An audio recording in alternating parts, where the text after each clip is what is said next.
Dear, आज मैं बात करने जा रहा हूँ एनसीईआरटी का मिसलेनियस एक्सरसाइज, इंटीग्रल्स का मिसलेनियस एक्सरसाइज सॉल्व करूंगा। इसमें जो पहला क्वेश्चन है, integration of 1 by x minus x cube dx। ये फर्स्ट क्वेश्चन है मिसलेनियस एक्सरसाइज का एनसीईआरटी का। आइए देखते हैं इसको सॉल्यूशन कैसे करेंगे। सबसे पहले इसमें क्या है कि x कॉमन ले लेता हूं।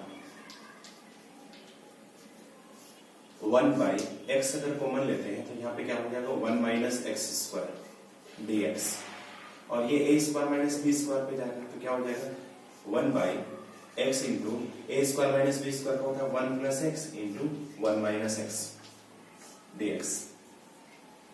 ठीक है, तो यहाँ 3 टर्म्स आ गए। तो इसको अब हम सॉल्यूशन कर रहे हैं यूजिंग पार्शियल फ्रैक्शन मेथड। तो यहाँ पे लिख सकते हैं कि यूजिंग पार्शियल फ्रैक्शन मेथड क्या हो जाएगा। तो इस टर्म को हम लोग लिख सकते हैं 1 by x into 1 plus x into 1 minus x. यहाँ पे 3 टर्म्स हैं, अलग अलग तीनों फैक्टर्स हैं। तो यहाँ पे हम लोग a बाई एक्स लिख सकते हैं, इसको रिसॉल्व कर रहे हैं इस टर्म्स को। b बाई 1 प्लस एक्स और plus c by 1 minus x, c by 1 minus x. अब यहाँ पे इस इक्वेशन को अगर हम 1 ले लेते हैं तो a b c हमको यहाँ से फाइंड करना है, ये दोनों टर्म्स को सॉल्व करके। तो क्या हो जाएगा, ये तो ऐसे ही रहेगा x into 1 plus x 1 minus x equal to, इसको अगर हम एलसीएम लेते हैं तो ये होगा x into 1 plus x into 1 minus x. x और x कैंसिल आउट हो जाएगा तो a इंटू क्या हो जाएगा a into 1 plus x into 1 minus x. x और x कैंसिल हो गए, ये दो टर्म इससे मल्टीप्लाई हो गए। अब यहाँ पे 1 प्लस एक्स कैंसिल होगा तो b इंटू क्या हो जाएगा, ये हो जाएगा plus b into x into 1 plus cancel तो 1 माइनस एक्स आएगा, 1 minus x plus 1 minus x cancel out हो जाएगा तो c इंटू क्या होगा c इंटू क्या हो जाएगा 1 माइनस एक्स कैंसिल है तो x इंटू 1 प्लस एक्स, ये होगा 1 माइनस एक्स कैंसिल हो गया तो ये आ गया इंटू। ठीक है, अब यहाँ पे देख रहे हैं कि डिनोमिनेटर में दोनों सेम है, ये डिनोमिनेटर टर्म्स दोनो कैंसिल आउट हो जाएंगे। अब बच गया 1 इक्वल टू दिस। तो आइए देखते हैं 1 क्या आ गया 1 into a into 1 plus x into 1 minus X, ये plus B X into 1 minus x plus B X into 1 minus x plus C X into 1 plus X, C X into 1 plus X. ठीक है, देखिए अब यहाँ पे क्या करना है, यहाँ पे ए बी सी फाइंड करने का जो मेथड है, कितने टर्म्स यहाँ पे डिनोमिनेटर्स में आए थे तो 3 टर्म्स आए थे, और 3 टर्म्स को तीनों को एक बार 0 पुट करना है। तो सबसे पहले हम x को पुट कर रहे हैं, पुट x इक्वल टू 0। अगर x इक्वल टू 0 पुट कर रहे हैं तो यहाँ पे क्या होगा, यहाँ पे x इंटू में है मल्टीपल में, यहाँ पे भी x मल्टीपल में है तो 0 इंटू ये टर्म 0 हो जाएगा, 0 इंटू पूरे टर्म 0 हो जाएंगे। तो यहाँ पे अगर 0 पुट कर रहे हैं तो 1 इक्वल टू क्या आ जाएगा a इंटू, आप यहाँ देख रहे हैं 1 प्लस 0 क्या होगा 1 प्लस 0 इंटू 1 माइनस 0। तो यहाँ 1 प्लस 0 1 होगा, 1 माइनस 0 1 होगा, तो 1 इंटू a क्या हो जाएगा a होगा, तो 1 इक्वल टू a, तो a आ गया यहाँ पे। ठीक है, ये जो एबीसी फाइंड करने का मेथड है, जितने फैक्टर्स नीचे होंगे उतने टाइम 0 पुट करना है। नेक्स्ट हम लोग पुट करेंगे x0 हो गया, अब 1 प्लस x0 पुट कर रहे हैं, put 1 plus x equal to 0, 1 plus x0 put करेंगे तो कौन सा टर्म 0 होगा, ये 0 होगा और ये 0 होगा, ये टर्म बच जाएगा। तो x का वैल्यू क्या होगा, यहाँ पे x का वैल्यू -1 होगा इस केस में। तो 1 इक्वल टू क्या होगा, 1 equal to a into 1 plus x तो 0 है तो ये 0 हो जाएगा, तो x का वैल्यू क्या है -1 है, -1। तो ये तो 0 हो गया तो 0 लिखने, ये 0 हो गया तो ये लिखने की जरूरत नहीं है। अब ये तो 0 हो गया पूरा, अब यहाँ b है तो b इंटू एक्स का वैल्यू क्या है -1, और यहाँ पे हो गया 1 माइनस 1। ठीक है, और ये भी टर्म्स जीरो हो गए क्योंकि 1 प्लस एक्स जीरो है।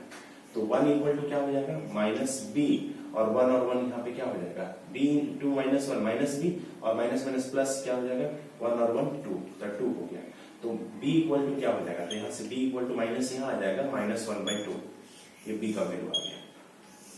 ठीक है, अब नेक्स्ट हम लोग को 1 माइनस एक्स जीरो पुट करना है, तो put 1 minus x equal to zero, then x equal to क्या होगा 1। तो 1 माइनस एक्स हम टर्म्स में देखेंगे कि कहां पे है, 1 माइनस एक्स यहाँ है और ये दोनों टर्म्स जीरो हो जाएंगे, तो ये बचेगा। तो हम लोग 1 इक्वल टू क्या लिखेंगे, ये तो जीरो है, a b c यहाँ लिखने की जरूरत नहीं है। अब यहाँ पे c इंटू एक्स का वैल्यू 1 है, और यहाँ पे इंटू 1 प्लस एक्स, तो 1 प्लस एक्स का वैल्यू 1 है, तो 1 इक्वल टू क्या हो जाएगा 2c, c इक्वल टू क्या आ जाएगा 1/2, c इक्वल टू 1/2। अब यहाँ पे a b और c आ गया, और a b c का हम लोग इक्वेशन 1 में पुट करेंगे। यहाँ पे लिख सकते हैं आप कि put the value of a b and c in equation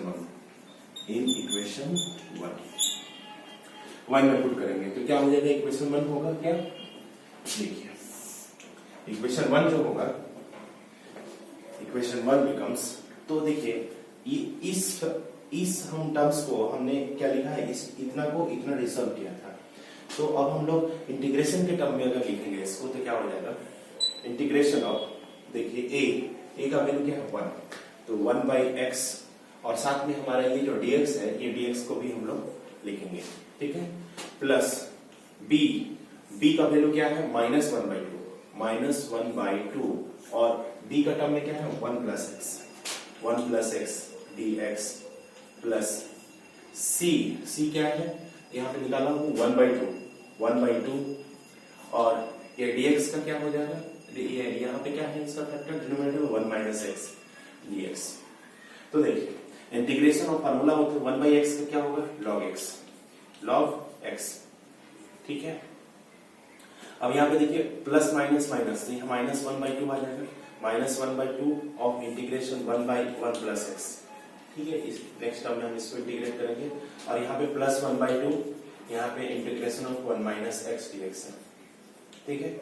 यहाँ भी 1/x का फॉर्मूला यूज करेंगे, तो log x होगा और x का 1 हो जाएगा, तो ये हो गया log x -1/2, और यहाँ पे हो जाएगा log x का क्या हो जाएगा 1/x, तो log x का 1/x का log x होता है, तो log x की जगह पर क्या है 1 प्लस x, और x का 1 हो जाएगा, तो 1 लिखने की जरूरत नहीं है, यहाँ पे क्या हो जाएगा 1/2, और यहाँ पे हो गया 1/1 माइनस एक्स का भी log x होगा, log x, तो x की जगह पर 1 माइनस एक्स है, 1 माइनस एक्स, 1/x का log x, और यहाँ पे माइनस एक्स है तो -1 होगा, तो यहाँ पे प्लस है, यहाँ पे माइनस हम कर देता हूँ, और प्लस क्या हो जाएगा c, देखिएगा log x। नेक्स्ट टर्म में हम यहाँ -1/2 अगर कॉमन ले लेते हैं, तो यहाँ पे क्या बचेगा, यहाँ पे बचेगा log of 1 plus x plus log of 1 minus x plus c, तो log m plus log n equal to होता है log m इंटू n, तो ये हो गया log x -1/2, ये हो गया log m plus log n equal to log m into n, तो क्या हो जाएगा log m into n, m क्या है 1 प्लस x है, यहाँ पे m और ये m है, तो log m plus log n equal to log m into n होता है, तो ये हो गया 1 माइनस एक्स प्लस c, ठीक है। अब यहाँ पे देखिए ये एक फॉर्मूला होता है कि log m to the power m equal to n log m होता है।